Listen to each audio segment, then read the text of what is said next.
My name is Valerie Curtis-Newton, and I'm directing Top Dog Underdog.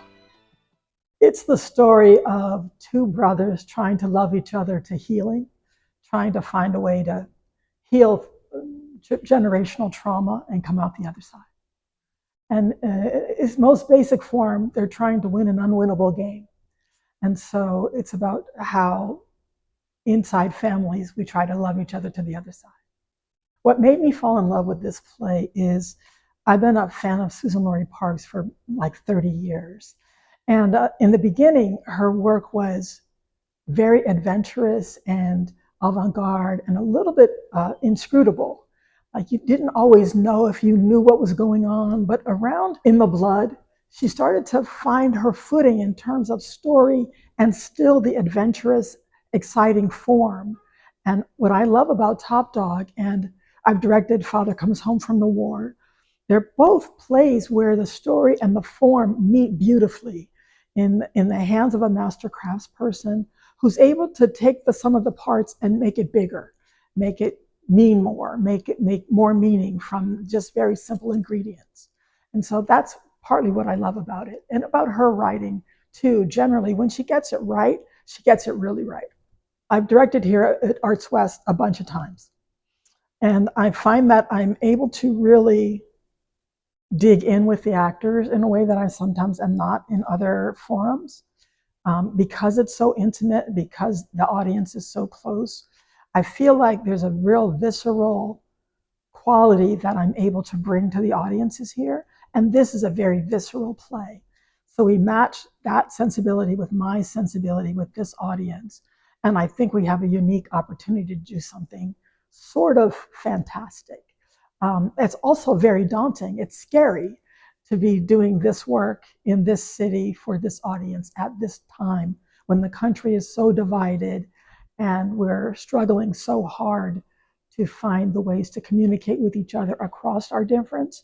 It'd be really easy to avoid plays like this one that seem to want to tell a very, very specific story in a specific way to a broad audience. But that's, I think, why I'm an artist, is to do that exact thing. One of the things about Top Dog, Underdog, just the metaphor of it, is that there's always a top dog and there's always an underdog. That in a way, the game is rigged in such a way that it's always supposed to be that way. And in fact, these brothers are trying to succeed in an environment that is set up against them. And what happens when you can never win is that you get frustrated. And your frustrations show themselves in ways that aren't always healthy and don't always advance your goal. And that's, I think, the beauty of what she's done.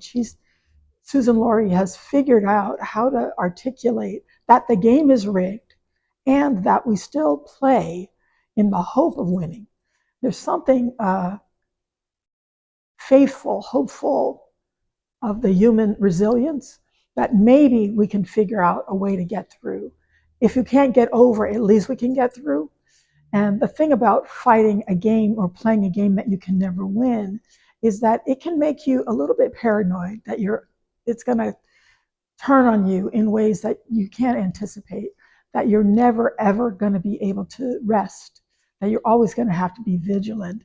That sleep deprivation will breed a kind of paranoia.